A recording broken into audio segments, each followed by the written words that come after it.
BA द्वितीय वर्ष के विद्यार्थी तर्क दोष का अध्ययन कर रहे हैं। मेरे पिछले वीडियो में मैंने आपसे फैलेसी ऑफ रेलेवेंस यानी कि प्रासंगिकता के तर्क दोष के विषय में कुछ चर्चा की थी। हम एक बार पुनः ये बात दोहरा लें कि इनफॉर्मल फैलेसीज भाषाई तर्क दोष के प्रमुखतया 3 प्रकार स्वीकार किए गए हैं।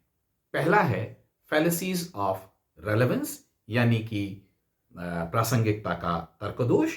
दूसरा फैलेसी ऑफ प्रिजम्पशन, जिसमें मैंने आपसे कहा था कि हमारी कल्पनाएं या एक तरीके से रफ अनुमान, जिसको हम पूर्व धारणा कह सकते हैं। तो ज्यादा उचित तरीका फैलेसी ऑफ प्रिजम्पशन के बारे में बात करने का या उसे एड्रेस करने का होगा कि हम उसे पूर्व धारणा का तर्क दोष कहें। और तीसरे प्रकार के विषय में हमने कहा था कि वह संदिग्धार्थकता का तर्क दोष होता है।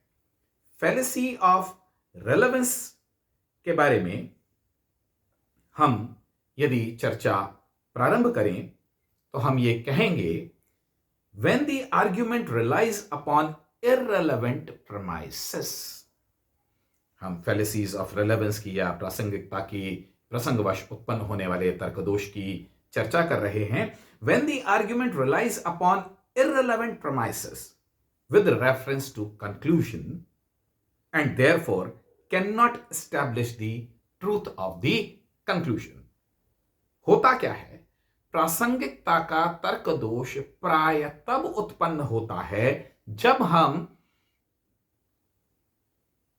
ऐसे तर्क वाक्यों का उपयोग कर लेते हैं जो कि हमारी तर्कणा के लिए प्रासंगिक नहीं होते, और ऐसी स्थिति में तर्क वाक्य निष्कर्षों की सत्यता सिद्ध करने में असफल होते हैं। और यहां पर अप्रासंगिक तर्क आधार वाक्यों के कारण उत्पन्न होने वाला तर्क दोष एक प्रासंगिकता के तर्क दोष का प्रकार बन जाता है।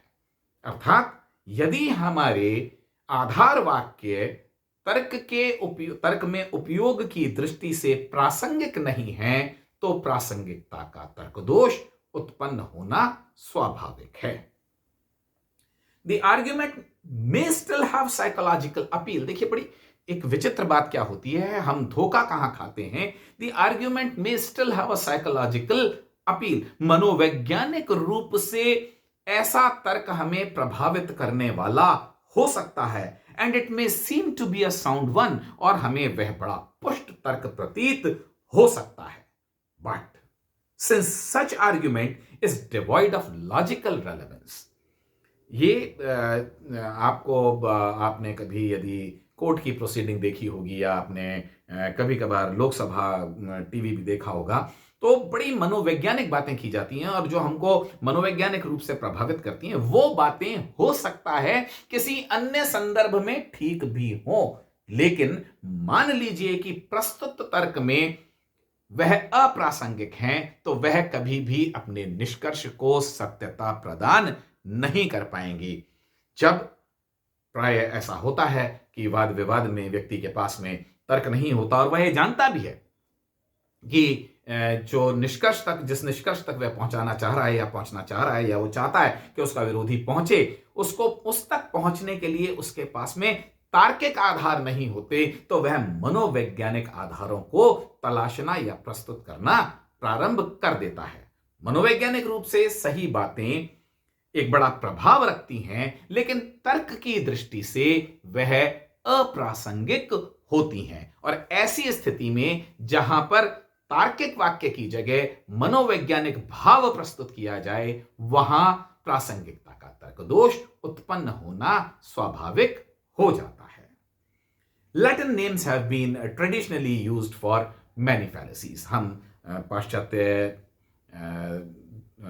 तर्कशास्त्र पढ़ रहे हैं, वेस्टर्न लॉजिक पढ़ रहे हैं, और वेस्ट में जो तर्क दोषों के नाम हैं वो लैटिन भाषा में रखे गए हैं। तो प्राय हम जब तर्क दोषों की बात पाश्चात्य लॉजिक में करते हैं, वेस्टर्न लॉजिक ही हमारा सिलेबस है, तो वेस्टर्न लॉजिक में प्राय नाम लैटिन भाषा में पाए जाते हैं तर्क दोषों के। तर्क दोषों के प्रकार की यदि हम फैलेसीज ऑफ रेलेवेंस के प्रकारों की बात करें, मैंने आपसे कहा था कि हम सबसे पहले फैलेसीज ऑफ रेलेवेंस को यानी कि प्रासंगिकता के तर्क दोषों की बात करेंगे।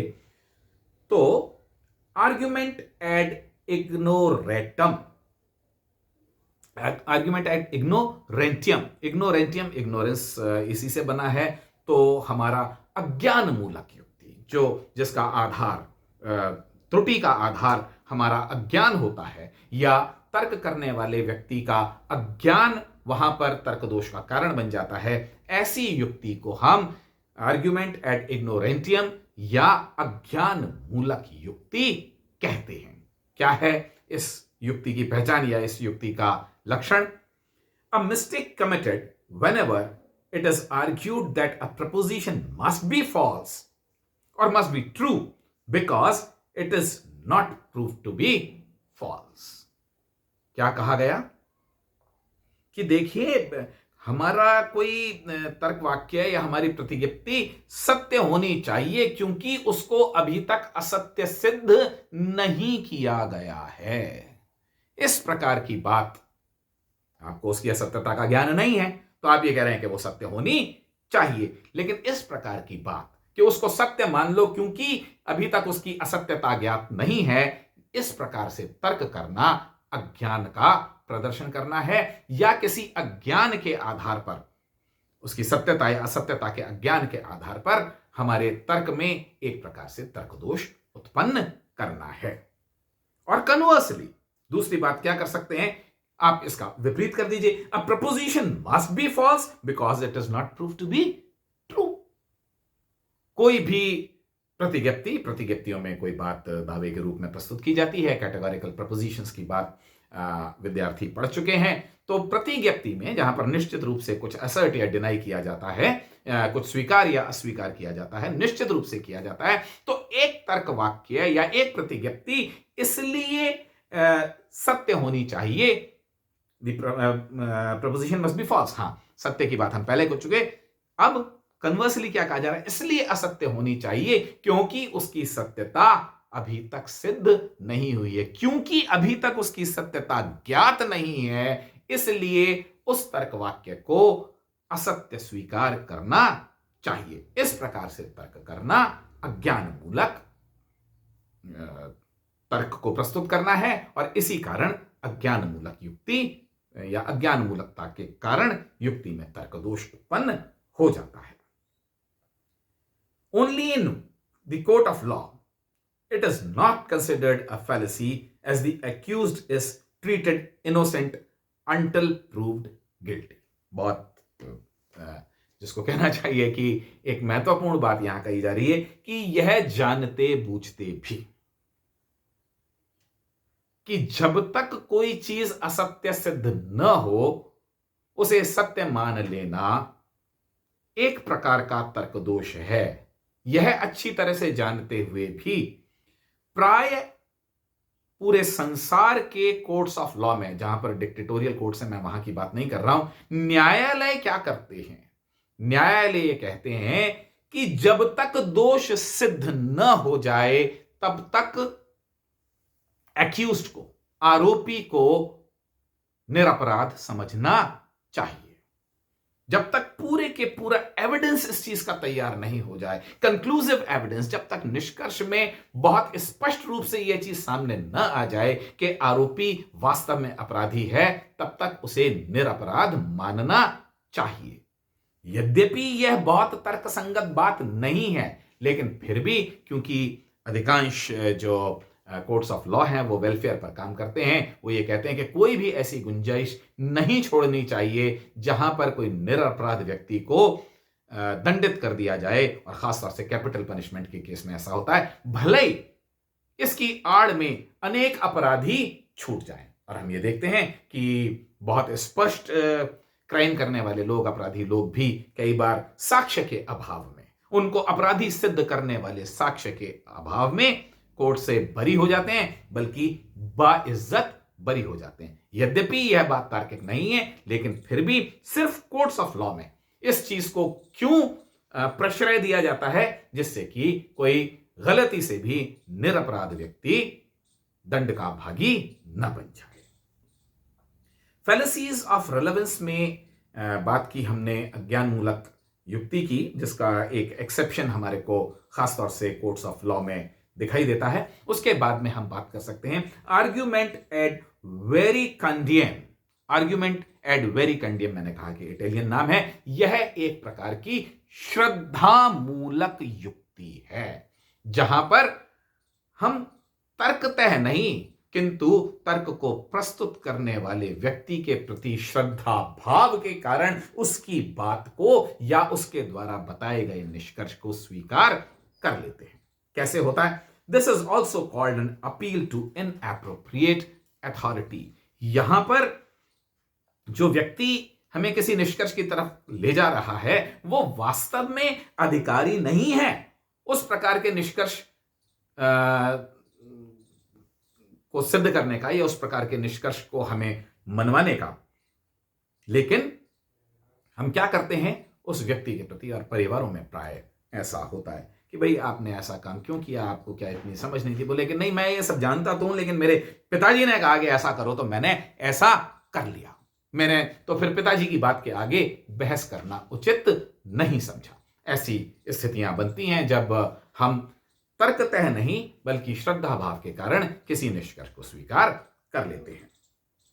The fallacy ad vericandium arises when the appeal is made to parties or personalities having no legitimate claim to authority in the matter at hand. ये तर्क दोष विशेष तौर पर उन परिस्थितियों में होता है, उत्पन्न होता है, जब हम ऐसे व्यक्तियों की बातों को स्वीकार कर लेते हैं जिनका इस प्रसंग में, जिस प्रसंग के बारे में बातचीत हो रही है, उस विषय में कुछ भी अधिकार पूर्वक कहने का कोई कॉम्पिटेंस नहीं होती। हम लोग टीवी देखते हैं और टीवी पर अनेक विज्ञापन आते हैं। मान लीजिए हमसे शाहरुख खान साहब कहते हैं कि भाई फलानी कंपनी के आप शिक्षण के नोट्स पढ़िए। हम पसंद किसको करते हैं, हम फैन किसके हैं? हम शाहरुख खान की एक्टिंग से प्रभावित हैं, लेकिन हम कुछ भी नहीं जानते शाहरुख खान की निजी विद्वता के विषय में या उनकी शिक्षा के विषय में, लेकिन फिर भी हम प्रेरित होते हैं शाहरुख खान के द्वारा विज्ञापित कंपनी के नोट्स पढ़ने के लिए। तो यहां हम क्या कर रहे हैं कि हम प्रभावित किसी अन्य वजह से हैं, किसी व्यक्ति से, लेकिन उसकी बात को उन संदर्भों में या उन प्रसंग में स्वीकार कर रहे हैं, और ऐसा करना प्रासंगिकता के तर्क दोष को उत्पन्न करना है, या इस प्रकार की मान्यताएं प्रासंगिकता के तर्क दोष को प्रदर्शित करती हैं। विज्ञापनों का संसार इस चीज से भरा पड़ा है, ठीक है ना। हम कार खरीदें, हम शैम्पू खरीदें, हम यहाँ तक कि दवाइयाँ खरीदें, हम ये कहते हैं कि साहब ये तो बहुत बड़े जड़ी बूटी के ज्ञाता व्यक्ति के द्वारा बताया जाना चाहिए कि कौन सी हमको जड़ी बूटियों का सेवन करना चाहिए। लेकिन हम ये देखते हैं कि एक फिल्म स्टार है जो बड़ा हष्ट पुष्ट है और वो ये कहता है कि मैं फलानी जड़ी बूटियों का सेवन करता हूं, और हम प्रेरित हो जाते हैं। प्राय कम से कम विज्ञापन को निर्माण करने वाले व्यक्ति ये मान करके चलते हैं कि वह लोगों को उनकी शख्सियत से प्रभावित करेंगे, उनकी विद्वता या ज्ञान से प्रभावित नहीं करेंगे। उनकी शख्सियत जिस प्रकार के निष्कर्ष तक हम पहुंचना चाह रहे हैं वहां पर क्योंकि अप्रासंगिक होती है, अतः ऐसी स्थिति में प्रासंगिकता का तर्क दोष उत्पन्न होना स्वाभाविक होता है। फिर इसके अतिरिक्त फैलेसीज ऑफ रेलेवेंस में बड़ी इंटरेस्टिंग फैलेसीज, प्रासंगिकता के तर्क दोष बड़े रोचक तरीकों से कई बार उत्पन्न होते हैं। Fallacy ad hominem. Fallacy ad hominem क्या है? व्यक्तिपरक युक्ति। व्यक्तिपरक युक्ति नहीं है ये वास्तव में, मतलब इसको व्यक्तिपरक युक्ति के नाम से हम जानते हैं। इसमें होता क्या है? आर्ग्यूमेंट एड होमिनेम में एज्यूम टू फॉर्म्स। इसके दो प्रकार हो सकते हैं। पहला है एब्यूसिव और दूसरा है सरकमस्टांशियल। एब्यूज करना मतलब एब्यूज का मतलब किसी को भद्दी बातें कहना, और हम ज़्यादा इसको टेक्निकली कहें तो किसी के ऊपर लांछन लगाना, है ना। अब्यूज करने के मायने यद्यपि इससे ज्यादा होते हैं, गाली देना भी शामिल होता है अब्यूज करने में, लेकिन हम ये कहें कि लांछन लगा करके हम कुछ बात करें, तो लांछनात्मक युक्ति फेलिसीज ऑफ रेलेवेंस का, प्रासंगिकता के तर्क दोष का एक प्रकार है। और कैसे बनती है? Add hominem means against the man. यहां पर हम वस्तुतः विरोध किसका कर रहे होते हैं? हम निष्कर्ष का विरोध नहीं कर रहे होते हैं, बल्कि उसे प्रस्तुत करने वाले व्यक्ति का विरोध कर रहे होते हैं। The fallacy of ad hominem occurs when the thrust is directed not against the denial of conclusion। हम निष्कर्ष से असहमत नहीं होते, but at the person who asserts और डिफेंड्स इट, बल्कि हम उस व्यक्ति के विरोध में होते हैं जो यह निष्कर्ष प्रस्तुत करता है या जो इसका पक्षधर होता है। उदाहरण के लिए, द प्रपोजल्स आर बैड और असर्शंस आर फॉल्स। प्रस्ताव खराब हैं या जो प्रस्तावनाएं हैं, जो मान्यताएं हैं, वह गलत हैं, क्योंकि वह राष्ट्रवादियों के द्वारा प्रस्तुत की गई हैं, या फिर हम ये कहें कि वह सेकुलरिस्ट्स के द्वारा प्रस्तुत की गई हैं या लेफ्टिस्ट्स के द्वारा प्रस्तुत की गई हैं। देखिए, मान लीजिए ये नेशनलिस्ट, सेकुलरिस्ट, लेफ्टिस्ट, ये सब राजनीति के शब्द हैं, लेकिन हमारे संदर्भ में जब हम कोई वाद विवाद होता है वहां पर इस प्रकार के शब्द हम काम में लेते हैं। हम ये कहें कि देखिए, मान लीजिए मैं ये कहूं कि अभी एक बड़े ज्वलंत बहस का मुद्दा है आर्टिकल 370 या CAA, है ना, नागरिकता संशोधन बिल। कोई व्यक्ति ये कहे कि देखिए ये तो इसलिए गलत है निश्चित रूप से ये बातें क्योंकि ये राष्ट्रवादियों के द्वारा प्रस्तुत की गई हैं। आप यहां पर क्या कर रहे हैं? आप यहां पर वस्तुतः बिल की कमी नहीं बता रहे हैं, आप वस्तुतः जो नियम बनाया जा रहा है या जो निष्कर्ष प्रस्तुत किया जा रहा है उसमें कोई कमी नहीं निकाल करके दिखा पा रहे हैं, बल्कि आप लांछन लगा रहे हैं कि क्योंकि ये तो इस प्रकार के लोगों द्वारा स्वीकार किया गया है, लाया गया है, प्रस्तुत किया गया है, अतः यह स्तरहीन होना ही चाहिए, अतः यह त्रुटिपूर्ण या अतः यह अस्वीकार्य होना ही चाहिए। या फिर इसके विपरीत हम ये कहें कि क्योंकि ऐसी चीज है, अब्यूसिव की बात है, सर्कमस्टेंशियल में हम इस चीज को ज्यादा अच्छे तरीके से देखेंगे। पहले अपन चलिए सर्कमस्टेंशियल पर चलते हैं। It is sometimes called the genetic fallacy. इसको जेनेटिक फैलेसी भी कहते हैं क्योंकि इसमें हम एक्चुअली जो वस्तुतः जो निष्कर्ष है उस पे कम फोकस करते हैं और उसके जेनेसिस पे यानी कि उसके स्रोत पर अधिक फोकस करते हैं, इसलिए हम इसको कभी कभी जेनेटिक फैलेसी भी कहते हैं। फैलेसी ऑफ रेलेवेंस में लांछनात्मक के अतिरिक्त एक सर्कमस्टांशियल या परिस्थिति मूलक युक्ति भी सम्मिलित होती है। A fallacy arising due to the acceptance of a proposition by an individual due to his or her situation। परिस्थितियों के कारण किसी चीज को स्वीकार कर लेना या इवन अस्वीकार कर देना इस प्रकार के तर्क दोष को उत्पन्न करता है। उदाहरण के लिए मान लीजिए कोई व्यक्ति ये कहे कि भाई देखिए पशुओं के ऊपर अत्याचार नहीं होना चाहिए। ऐसे व्यक्ति से ये कहा जाए आप ये वाली बात कैसे कह सकते हैं, आप तो स्वयं मांसाहारी हैं। मांसाहारी होना इस प्रसंग में मांसाहारी होने के अपने मेरिट या डीमेरिट्स हो सकते हैं और पशु बलि के अपने मेरिट्स या पशु पे अन्य प्रकार के अत्याचार के अन्य मेरिट्स और डीमेरिट्स हो सकते हैं, लेकिन यह कहना कि आप क्योंकि ऐसी स्थिति में हैं कि आप स्वयं मांसाहारी हैं अतः आप इस प्रकार का तर्क प्रस्तुत नहीं कर सकते या आप इस प्रकार की कंक्लूजन तक नहीं पहुंच सकते, यह परिस्थिति मूलक तर्क दोष उत्पन्न कर देता है। मान लीजिए कि फौज में बड़ा बहादुर सिपाही है या एक बहुत बड़ा अफसर है और वह शांति प्रियता की बात करे। देखिए ये ज्यादा स्पष्ट उदाहरण होगा कि फौज का व्यक्ति शांति प्रियता की बात कर सकता है, वह शांति का प्रसारक भी हो सकता है उससे यदि कोई व्यक्ति ये कहे कि भाई आप तो मैन इन यूनिफॉर्म हैं, आप तो वर्दीधारी हैं, आप तो डेकोरेटेड मैन विद आर्म्स हैं, आप तो अस्त्र शस्त्रों से सुसज्जित योद्धा हैं, तो आप युद्ध के विपरीत कोई बात कैसे कर सकते हैं? यहां पर वस्तुतः दो अलग अलग चीजों को जोड़ा गया है, चीजों को दो अलग प्रसंगों से लाया गया है और इस प्रकार प्रासंगिकता का तर्कदोष उत्पन्न हो गया है। हम फैलेसीज ऑफ रिलेवेंस, प्रासंगिकता के तर्कदोष में और बड़ी रुचिकर बातें हैं, आने वाले वीडियोस में उनको करेंगे। मैं आशा करता हूं कि आप इन वीडियोस को ध्यान से सुनेंगे और अपने अध्ययन को आप सुचारू बनाए रखेंगे। कोई भी जिज्ञासा, कोई भी समस्या हो, आप मुझसे संवाद करने के लिए हमेशा की तरह आमंत्रित हैं। Thank you.